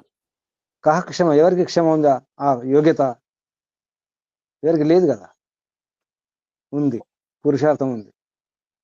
దాని అర్థం ఏంటంటే ఇక్కడ విషయం ఏంటంటే మనం కొన్ని మార్చలేమని చెప్పడానికి. విధి లిఖితం ఏదంటున్నారో అంటే కర్మ. ఇక్కడ విధి అంటే ఏంటి? కర్మ కదా, ప్రారంభం కదా. ఎప్పుడో చేసిన కర్మ యొక్క ఫలితం ఉంటుంది కదా కదా. అంటే మనం ఇప్పుడు కర్మ చేస్తే దాని ఫలితం ఉంటుంది. ఇప్పుడు కర్మ చేస్తే, ఇప్పుడు పురుషార్థం చేస్తే దీని ఫలితం ఉంటుంది. అంటే మనం మార్చుకోవచ్చు అన్నమాట. భగవంతుడు మనకి ఇచ్చే కర్మఫలము మన కర్మను బట్టి ఇచ్చారా, తన ఇష్టమా? భగవంతుని ఇష్టం కాదు కదా. కాబట్టి కర్మ చేయడం మన చేతులు ఉంది, పురుషార్థం చేయడం మన చేతులు ఉంది. మన రాతను మనమే మార్చుకోవచ్చు అనమాట. ఇప్పుడు దీని అర్థం ఏంటి? మన రాతను మనమే మార్చుకుంటాం. దేని ద్వారా? పురుషార్థం ద్వారా, కర్మ చేయడం ద్వారా, ప్రయత్నం చేయడం ద్వారా మార్చుకోవచ్చు. రాపిద్దాం. ఏమైనా సందేహాలు ఉన్నాయా? గురూజీ, ఇప్పుడు ఇక్కడ అంటే శివుని ఆజ్ఞ లేని చీమైనా కుట్టదు అంటే చీమకు కుట్టే స్వభావాన్ని శివుడు ఇచ్చిండని అర్థం చేసుకోవాలి కదా గురూజీ. అది కాదమ్మా, ఈ శక్తి ఇచ్చింది ఎవరు? ఆ శరణ్ ఇచ్చింది ఎవరు? చీమ గాని, ఏనుగు గాని, ఎవరు గాని. ఇక ఈ పంచమహాభూతాలు ఇచ్చింది ఎవరు? ఆహారం ఇచ్చింది ఎవరు? గాలి, నీరు, ఆకాశం తిరగడానికి ఇవన్నీ ఎవరు ఇచ్చారు? ఈ వనరులు, ఈ సౌకర్యాలు ఇచ్చింది ఎవరు? పరమాత్ముడు. అంటే పరమాత్మ యొక్క అనుగ్రహం, కరుణ, దయ. చీమ కావచ్చు, దోమ కావచ్చు, నల్లి కావచ్చు, ఏదైనా కావచ్చు, మనిషి మనం కావచ్చు. మనం మాట్లాడుతున్నామంటే, మనం శ్వాసిస్తున్నామంటే, మనం చూస్తున్నాం, వింటున్నామంటే ఎవరిచ్చారు? ఇదంతా నడుస్తున్నామంటే ఎవరిచ్చారు? పరమాత్మ కృప. గుండె కొట్టుకుంటుంది, మన ఇష్టమా? లోపల ఎన్నో అవయవాలు పనిచేస్తున్నాయి, మన ఇష్టమా? రక్త ప్రసరణ మన ఇష్టమా? బుద్ధి పనిచేస్తుంది, మెదడులో నరాలు పనిచేస్తున్నాయి, మన ఇష్టమా? తింటున్నాం అంతవరకే. జీర్ణం ఎలా అవుతుందో తెలియదు. రసరక్తం ఎలా మారుతుందో, వీర్యం ఎలా మారుతుందో తెలియదు. భార్య భర్త కలిసిన తర్వాత పిండం ఎలా పెరుగుతుందో, ఆ శిశువు ఎలా పెరుగుతుందో తెలియదు. లోపల ఎటువంటి అవయాలు ఎలా పెరుగుతున్నాయో తెలియదు. మనకు తెలిసిందంత చాలా తక్కువ, తెలుసుకోవాల్సిందే చాలా ఉంది. అందుకే పరమాత్మ, శివుని గురించి సందేహించకండి. శివశబ్దము పౌరాణిక శివుడు కాదు. శైవ మతం లేదు, వైష్ణవ మతం లేదు. చాణక్యుని సమయంలో శైవము, వైష్ణవం ఇటువంటి మతాలు లేవు. చాణక్యుని సమయంలో కానీ, కృష్ణుని సమయంలో కానీ లేవు. మహర్షి దయానంద వారు ఆ ఉద్దేశంతో చెప్పినటువంటి మంత్రం కాదు అది. చివరిలో అందరూ హితం కోరుకుంటాం, మేలు కోరుకుంటాం, సుఖం కోరుకుంటాం, కళ్యాణం కోరుకుంటాం కాబట్టి శుభం కోరుకుంటాం. అందుకే శుభం, శివం, అది శివశబ్దం, శివుడు. ఇంకా సందేహాలు? హోంవర్క్ మర్చిపోయినట్టున్నారు. శాంతి శబ్దానికి అర్థం చెప్పలేదు ఇంతవరకు. స్పష్టం చేసుకోండి అని చెప్పినాను. ఎవరైనా ప్రయత్నం చేసినారా? పురుషార్థం చేసినారా? శాంతి శాంతి శాంతి. గురుజీ, శాంతి శాంతి శాంతి అని త్రివిధ దుఃఖాలను దూరం చేసుకోవడం కదా గురుజీ. అంటే అర్థం ఏంటి? శాంతి అంటే అర్థం ఏంటి? ఇది ప్రశ్న. హోంవర్క్. శాంతికి ఎన్ని అర్థాలు ఉన్నాయి?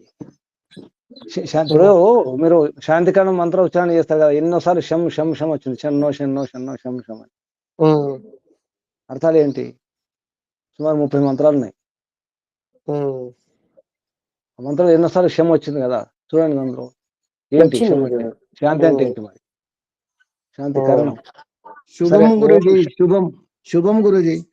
ఒకటి, ఇంకా అర్థాలు ఎన్ని అర్థాలు వస్తాయి? అది ప్రశ్న ఏంటి? ఎన్ని అర్థాలు వస్తాయి? సుఖం కలిగించేవిగా ఉండాలని కూడా అర్థం కళ్యాణము, వస్తుంది. సుఖము, కళ్యాణం రాదా తెలుసుకోండి. నన్ను అడగవద్దు, నన్ను అడగతారు. రాదంటే ప్రశ్న నాది, సమాధానం మీ నుంచి రావాలి. మిమ్మల్ని ప్రశ్నిస్తున్నాం మేము. మరి ఇది రాదా, అది రాదా అంటే మీరు, నేను ఇప్పుడు నా ఉద్దేశం ఏంటి? మీరు వెతకండి. శాంతికరణ మంత్రం మీకు ఒక క్లూ ఇచ్చినాను. మాకు దేవశాంతి కన్ఫర్మ్ దేవశాంతి కాకనే అంతరి మిమ్మల్ని ఇదేనా అని అడుగుతున్నాం. దేవశాంతి అంతరిక్షం శాంతి మంత్రం చెప్పినాను. అలాగే ఇంకో క్లూ ఏంటంటే ఓం శాంతి శాంతి శాంతి 3 సార్లు శాంతి ఎందుకు అంటామంటే 3 తాపత్రయాలు ఉంటాయి. ఆ 3 దుఃఖాలు ఏంటి? త్రివిధ దుఃఖాలు. ఆ దుఃఖాలు ఎలా శాంతిస్తాయి? అసలు అశాంతి ఏంటి ఏమిటి అక్కడ తెలుస్తుంది కదా. 3 రకాల దుఃఖాలు ఉన్నాయి. ఆ దుఃఖాలకు అంటే అశాంతి ఉన్నట్టు కదా. అశాంతికి అర్థం ఏంటి మళ్ళీ? ఇప్పుడు ఉదాహరణకు ఏమి ఆధ్యాత్మిక దుఃఖాలు అనుకోండి. ఆధ్యాత్మిక దుఃఖాలు ఏముంటాయి చెప్పండి? ఆధ్యాత్మిక దుఃఖాలు. సరే ఆది దైవిక చెప్పండి, ఏదో ఒకటి చెప్పండి. ఆది దైవిక దుఃఖాలు చెప్పండి ఏమిటి? భూకంపాలు, వరదలు, తుఫానులు, ఇవన్నీ అతివృష్టి, అనావృష్టి, సునామీలు, పంచభూతాల ద్వారా కలిగేటి గురుజీ అవి. ఆది దైవిక. అంటే అవి శాంతించాలి. ఎలా? అశాంతి ఏముంది? భూకంపము ఎలా అశాంతి? ఓజోన్ పొర కూడా తగ్గించిపోతున్నాం అంటే మనం అంటే అశాంతి అంటే అర్థం ఏమొస్తుంది అక్కడ? అలా అర్థం చేసుకోండి. శాంతి లేకపోవడం. అదే అమ్మా, శాంతి లేకపోవడమే. అంటే ఏం జరుగుతుంది అక్కడ? ఇక్కడ అగ్నిహోత్రం ద్వారా శాంతి. అతివృష్టి ఒక అశాంతి, అనావృష్టి ఒక అశాంతి, భూకంపం అశాంతి. అంటే అశాంతి, భూకంపం అశాంతి అంటే ఏమైంది? భూకంపం ఎలా వస్తుంది? ఎందుకు వస్తుంది? పర్యావరణ సమతుల్యత లేకపోవడం వలన వస్తుంటది గురించి. మరి అదే ఇప్పుడు ఏమర్థం వచ్చింది? శాంతి అంటే సమతుల్యత. ఇలా అర్థం చేసుకోండి. దారిలో పడ్డారు కదా, వెళ్ళండి ఇక మెల్లిగా. శాంతి అంటే సమతుల్యత వచ్చిందా? అలా ఇంకా చూడండి, ఒకటి ప్రయత్నం చేయండి, ముందుకెళ్ళండి. డైరెక్షన్ దొరికింది కదా, వెళ్ళండి, ప్రయత్నం చేయండి.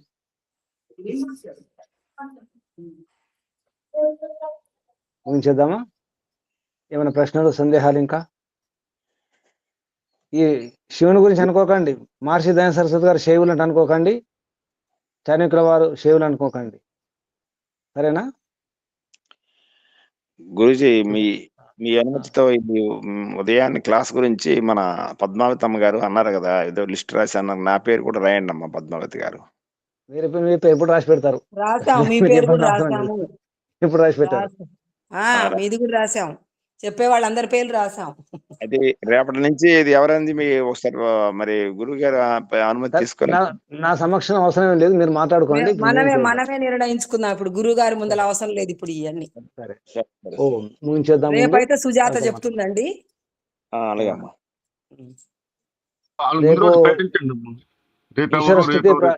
ఈశ్వర స్తుతి ప్రార్థన ఆగండి. ఈశ్వర స్తుతి ప్రార్థనోపాసన మంత్రం గోవింద గారు అన్నారు. గోవింద గారు వినిపించారు ఎవరికైనా?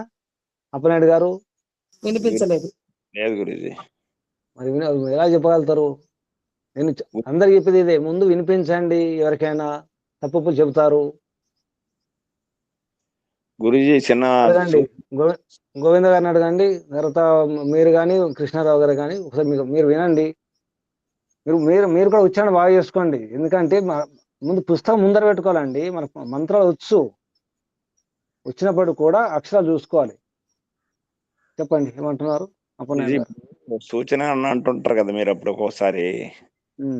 ఇప్పుడు అంటే ఇప్పుడు మీరు మంత్రాలు ఈశ్వర ప్రార్థన మంత్రాలు చదువుతున్నారు, రోజు చదువుతున్నాము. మీరు అన్నట్టు ఇంకా దోషాలు ఉన్నాయిలేండి, అది ఇంకా ప్రయత్నం చేసుకొని దోషాలు నివారణ చేసుకోవాలి మేము. కానీ ఇప్పుడు అదే ఒక స్వస్తి మంత్రాలు కొన్నాళ్ళు, శాంతి మంత్రాలు కొన్నాళ్ళు, సంధ్య మంత్రాలు ఇలా చేస్తే బాగుంటుందేమో నా ఆలోచన గురించి. మీకంటే ఉద్దేశం అది కాదు. అక్కడ ఉద్దేశం భగవంతుని స్మరించడం. మంత్రాలు ప్రాక్టీస్ కోసం కాదు కదా పెట్టింది ఉద్దేశం. 5 నిమిషాలు ఓం జపం, ఓంకారం చేస్తున్నాం. ఈశ్వర స్తుతి ప్రార్థనోపాసన మంత్రం వచ్చి ఉండాలి, అర్థసహితంగా వచ్చి రావడం మంచిది. ఆ ఉద్దేశం, ప్రతి మంత్రానికి అర్థం చెప్పుకోవడం. ఇప్పుడు అందరం చెప్పినవి కూడా ఎవరెవరు ఏ పుస్తకాల్లో ఉన్న విషయాలు అందరూ రమారని చెప్పేశారు గురుజీ. మరి అలాంటప్పుడు లోపల ఉన్న లోతైన భావం అనేది మీరు ఒకటి చెప్తే బాగుంటుందేమో అనిపిస్తుంది. మేమందరం కూడా నేను పుస్తకం ముందైతే మీరు ఈ పని చేయండి, ఉచ్చారణ చూసుకోండి, వినిపించండి కదా. వీలైతే నాకు వినిపించండి. నాకు సమయం లేకపోతే మీరు వాయిస్ రికార్డ్ చేసి కూడా పంపించవచ్చు వాట్సాప్ లో. శుద్ధి చేసుకోవచ్చు. చాలా మంది వాణమ్మ గారు వీళ్ళందరూ అలాగే చేశారు. పద్మావతమ్మ గారు కూడా ప్రయత్నం చేస్తారు. ప్రయత్నం చేయండి. ప్రయత్నం చేస్తే నేను కూడా సమయం ఇస్తాను కదా. ప్రయత్నం చేయండి. ఓం నమస్తే నాయుడు గారు. ఇదే లిస్ట్ ప్రకారం మనం ఈశ్వర స్థుతి కూడా చేద్దాం. అలాగేలండి. ప్రయత్నం ముందుగా ఒకటి మాట్లాడుకోండి, వినిపించుకోండి. అయితే తప్పు తెలుస్తాయి. అలాగే గురుజీ, అలాగే ఇప్పుడు ఇక్కడ ఉచ్చారణ వచ్చిన వాళ్ళు ఉన్నారు, మీరు అనుకోకండి. ఇప్పుడు మీకు కూడా ఎంత కొంత అందరికి వచ్చిన వాళ్ళు ఉన్నారు. మరి అంత ఇదేం కాదు. ఏదో ఒకటి అరా అంతే. మీరు ఎక్కువ తప్పునే ఉండట్లేదు, కానీ అది కూడా పూర్తిగా శుద్ధి చేసుకోవడం మంచిది.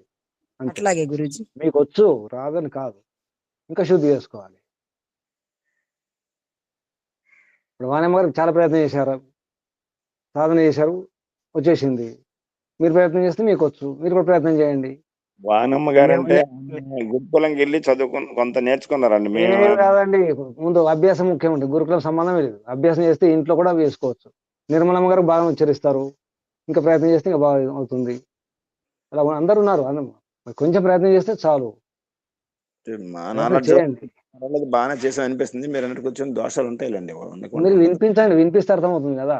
లేదా ఒకసారి మీరే ఉచ్చరించుకుని, మీరే రికార్డ్ చేసుకుని మీరే వినండి ఒకసారి తప్పులు పుస్తకం దగ్గర ఉంచుకొని. మేము నలుగురు గ్రూప్ లో ఏర్పడి ఒకసారి అలాగా ఒకరికొకరు సవరణ చేసుకుని చేసుకోవచ్చు. అలాగే మీరు అన్నట్టు మాలో వినండి. శుద్ధమైన ఉచ్చారణ ఎవరికి వచ్చు అనుకుంటున్నారో వారికి కూడా వినిపించండి. నేను చెప్పాను కదా, నాకు కూడా వినిపించవచ్చు. మీరు రికార్డ్ చేసి పంపించండి. మొత్తం నేరుగా వినిపించడం కూడా అవసరం లేదు. రికార్డ్ చేసి పంపించండి, శుద్ధి చేయవచ్చు. అలా వనమారి పంపించండి. కొంతవరకు పద్మతమ్మ గారు, సుజాతమ్మ గారు, నిర్మలమ్మ గారు వీళ్ళు ఉన్నారు కదా వచ్చిన వారు. మీకు కూడా వచ్చు. ఒకటే ఎక్కువ, మీకు కూడా ఎక్కువ తప్పులేమి లేవు.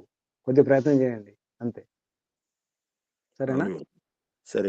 అంటే ఇప్పుడు నా ఉద్దేశం ఏంటంటే, ఇవే తప్పులతో మనం మన శరీరాన్ని వదిలిపెట్టకూడదు.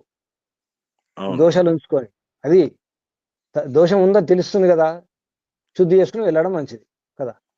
ఇంకెన్నాళ్ళు అదే తప్పులు చేసుకుంటూ ఉండడం. తెలిసినప్పుడు శుద్ధి చేసుకోవాలి, తెలియనప్పుడు వేరు. ఇప్పుడు మీరు నేర్చుకుంది అంతే, మీకు నేర్పించిన వారు అలాగే నేర్పించుకుంటారు. అంతే గురించి, అంతే. అక్కడ ప్రశిక్షించేవారు లేరు, అటువంటి వాతావరణం లేదు అక్కడ, అటువంటి ప్రయత్నం లేదు. కొంచెం ప్రయత్నం చేస్తే శుద్ధం అవుతారు. సంతోషం కదా. ఈ వయసులో కూడా ప్రయత్నం చేస్తున్నారంటే గొప్ప విషయమే. శుద్ధి చేసుకోవాలి. ఒకప్పుడు నేను కూడా అంతే కదా. మీకంటే మీరైనా నాకంటే. అప్పుడు ప్రయత్నం చేస్తే సాధ్యమే. అంటే నా అనుభవం చెప్తున్నాను. నాకెవరు చెప్పింది కాదు, ఈ ఉచ్చారణ నాకు ఎవరు నేర్పించలేదు. ఆశ్చర్యపోతారు మీరు. ప్రయత్నం చేయడమే, అనుకోవడం అవును ఉచ్చారణ సరిగా లేదు అనుకొని ప్రయత్నం చేయడమే. అక్షరం చూడడమే ఉపాయం. ఇంతే. ప్రతి అక్షరం గమనించాలి, ఎవరికైనా వినిపించాలి. సరేనా? ప్రయత్నం చేయండి. అందరం సాధకులేమే కదా, సాధన చేయడం తప్పదు. మన లక్ష్యం ఏంటి? మన సంకల్పం ఈ జన్మలోనే కదా. అవును గురించి. మర్చిపోయారా? ఈ జన్మలోనే అన్నప్పుడు మరి ఏం చేయాలి? శుద్ధి చేసుకుందాం. చేద్దామా? ముందుగా పరంపిత పరమాత్మకు వందనాలు, ప్రణామాలు. ఋషులకు, మహర్షులకు, మునులకు, యోగులకు, గురువులకు, ఆచార్యులకు అందరికీ వందనాలు. సర్వేభ్యో నమో నమః. శుభం. చేద్దాం. ఓం.